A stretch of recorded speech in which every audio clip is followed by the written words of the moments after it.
build a chassis from scratch, not a problem. We've got the chassis table, we've got the materials, we've got the time, we've got the skill, and we've got the fun.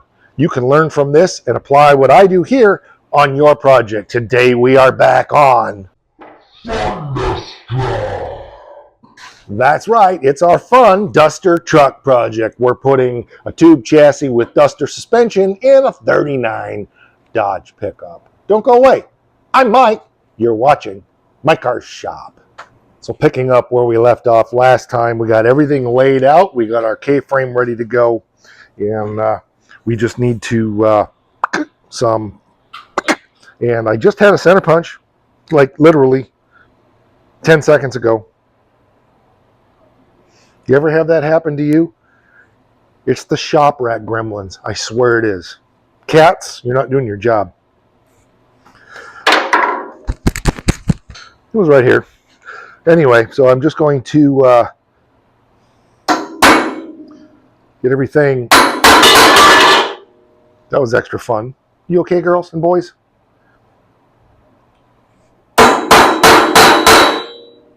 Whoop, whoop.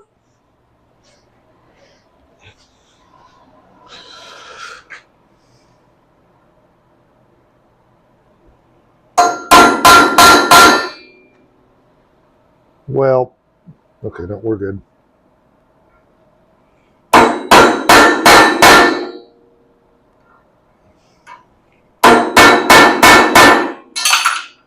So I've gone around and I've center punched everything and I've put some pilot points in. I haven't drilled pilot holes, but I've drilled pilot points.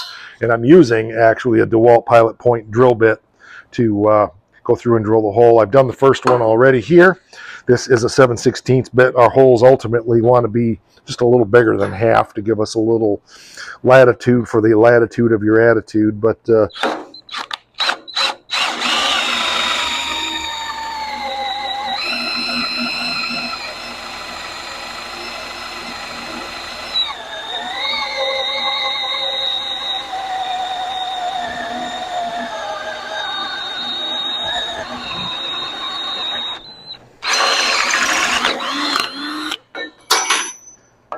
perfect.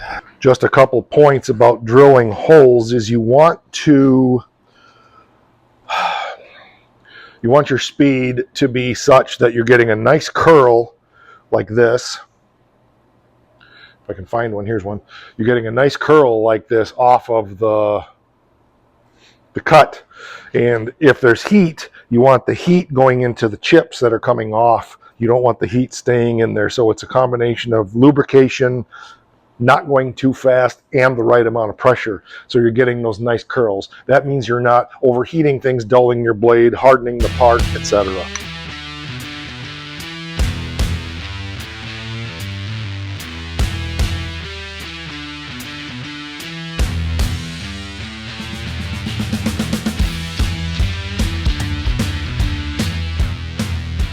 Necessity is a mother of invention.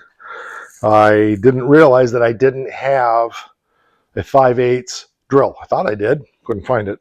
I'm pretty sure it would be in the machinist toolbox. So what I did was I found a 9/16 bit here, and then I took a rasp like this and just, oh, that's hot, that's hot, that's hot. But anyway, because I want to show you, just a rasp like that. It's hot. I took a rasp and that's a 5/8, so I routed it out, and all of our bolts fall nicely down in all of our holes now. And I also did a nice chamfer lead in on the holes. So the next step in this process now is I need to make, well, I think I'm going to put the K-frame up and drop all 4 bolts in and make sure that I got everything copacetic and that nothing is so pathetic. So yeah, there's our K-frame right there. And I've knocked these frame rails all out of square, but that's okay.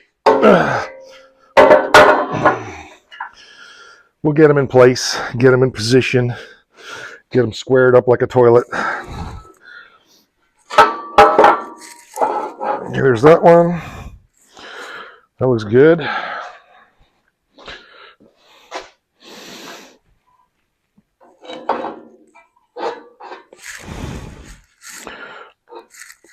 Okay, I gotta go back and redo my squaring because I don't know where these rails are this way, and these holes could be off a little bit, and just a little bit here would make a huge difference down there. So let me get that done and I'll be right back.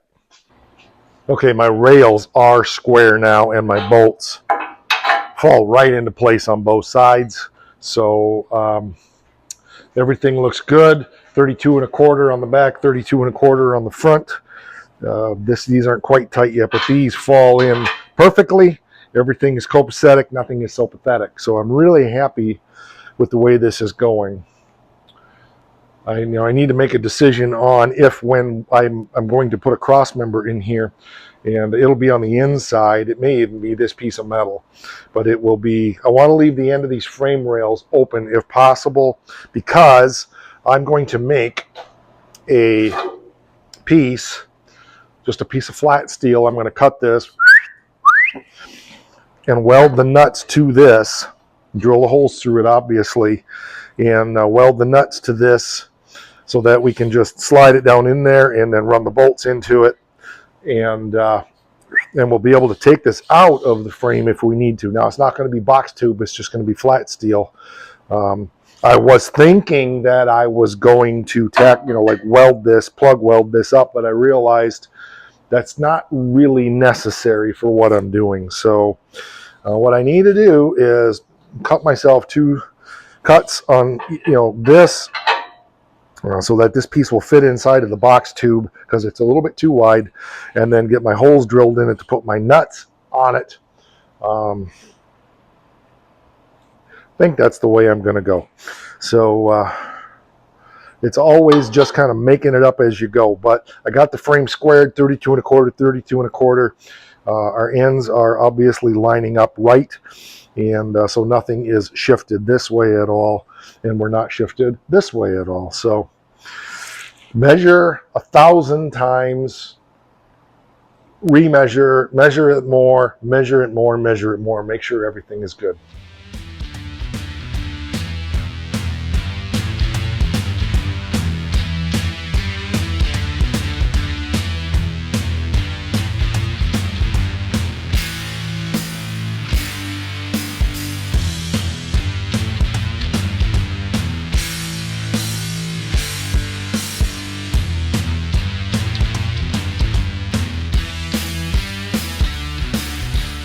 So there's what we got. This is one of the inserts that I just made. I got to make one more.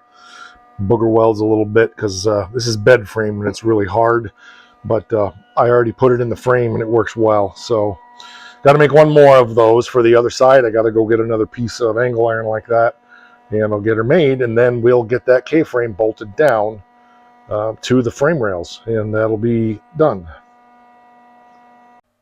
There's number 2. No, it's not a poo. So we got both of them done. So we're gonna go ahead now and get the K-frame bolted down to the frame, and then check our squareness on everything. So it's gonna be cool. Okay, I checked this one both directions to be sure it was gonna work. So hopefully we're good. There was that one in.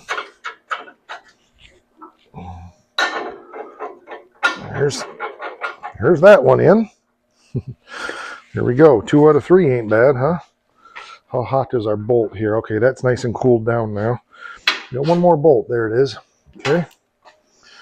Paint is a little on the wet side, but it'll be fine.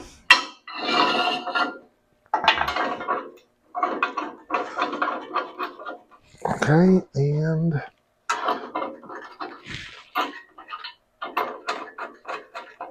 I love it when a plan comes together.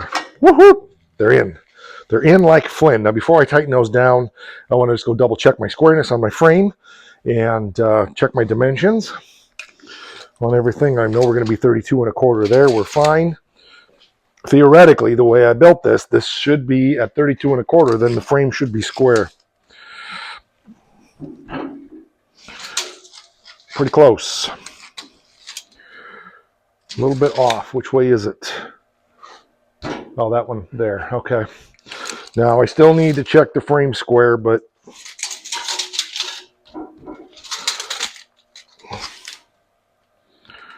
Okay, that's just a little more than 32 1/4. There's 32 1/4.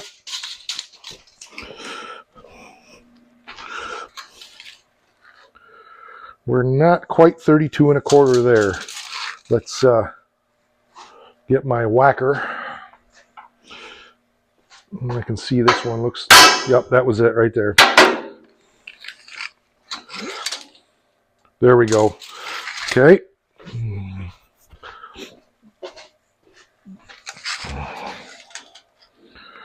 Okay. Okay. Now let's get my big piece of stuff here.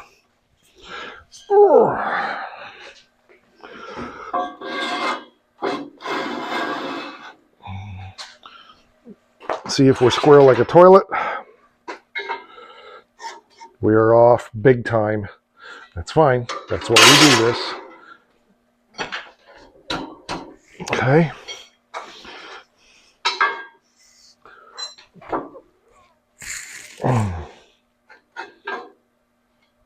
Still off just a Nova. Oh no, this is a duster. It's not a Nova. There we go. Okay. Which means that this one's going to be off the same amount.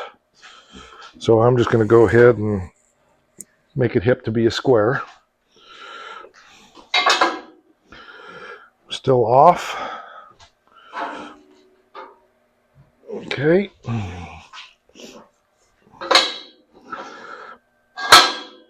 There we go. Okay, now let's see. Where did I put my tapeworm? There it is. Just out of my way. 32 1/8. I can live with that.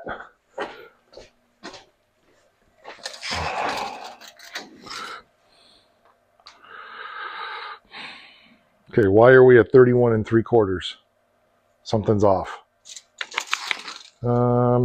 That just means that I probably didn't check something properly up here.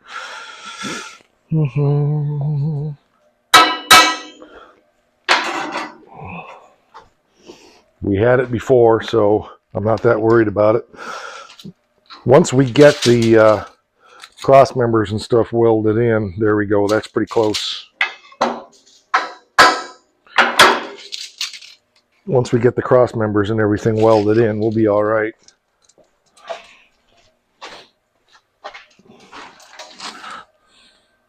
Boy, the heck.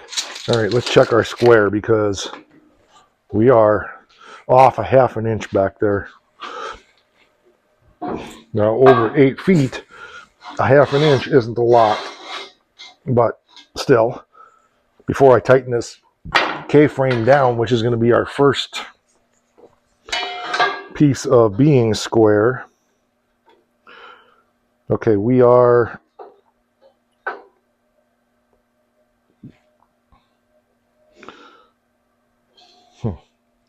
we're off just a little bit here. So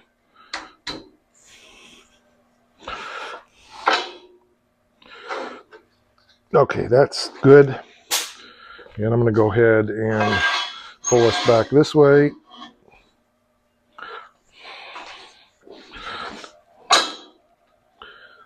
Okay, there we go. And that's probably our 1/2 inch right there. Yep, we're right on the money now. I moved it a 1/2 inch back there. Let's see if I'm copacetic or if I'm just so pathetic. All right.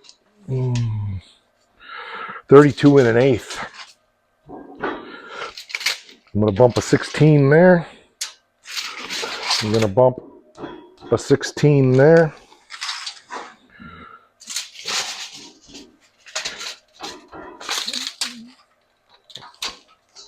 Good enough for what we're doing right now. Okay. Yep, good enough for what we're doing right now. So let me get my impaction and impaction it down.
I didn't tighten these down terribly tight, so the frame rails are able to wiggle a little bit.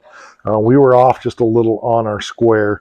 Once we get our cross member in here and one back there, even if that's just a temporary one, this thing will be really rigid, and then we can start going forward. So we need to, we got to make some decisions here. You know, one thing I did think about doing at one time was just welding this K-frame in, but I really like the idea of making it very Mopar and unboltable and just making the frame so that it's rigid. Of course, we'll have a transmission cross member back in here somewhere probably, because our motor mounts will be in here. I don't know that I'm going to do a motor cross member here because we have this one here. We may do it be this way because it's upside down, but I don't want to flip this frame yet until I get it tied back here. I know that once I get it over, I'm going to have to get super precise about making sure everything is level and so forth, and then we will weld stuff down to the table. We've got some trimming to do on the K-frame. We've got to cut the motor mounts and some things off of that. That will probably be something we do in our next episode. But I'm really pleased with the way this is turning out. We're looking good. Our frame rail mount sticking out up here is the same. My little insert pieces work really well. Of course, I didn't get really carried away with ratting this down. This one's still a little bit loose, I can see. That one that's pretty tight. That one's tight. That one's tight. So I didn't want to get too carried away because I know I got to take this back apart a couple times. So yeah, there we go on that. I think that's good. I think that's going to do it for this one. That's big progress. I ran into some snags, just getting the hole big enough because I didn't have that. Was a 5/8 drill, but we were able to get there, and I'm really pleased with the design of that inner piece that I made, because if something breaks or a nut comes loose, I can just drop that out and pull that out of there, I hope. Hopefully my welds are good. Should be good. If I may pull those out of there and go over them with the TIG and just blast them down hard with the TIG welder at some point. But for now, it works. So that will do it for this one. We have channel memberships for as little as $5 a month, up to whatever, 25. Channel memberships make a huge difference in my ability to be able to do things, and quite frankly, a huge difference in my life. It's just been really rough the last 3-4 years. So not able to do things the way I would like to do, but on the other hand, it's really refined my message here on the channel that says, why would I buy something if I can make it? It's not just because I like fabricating, which I do, but it's because I'm not in a position to be able to do anything else. If I'm going to move forward on projects, I've got to make it. And just that's the way it is. So anyway, I appreciate everybody here. Like, share, subscribe, and we will catch you on the next one. At least I'll be here. You should too. It's where all the shop rats come. Oh, yeah. Don't forget, because it is important.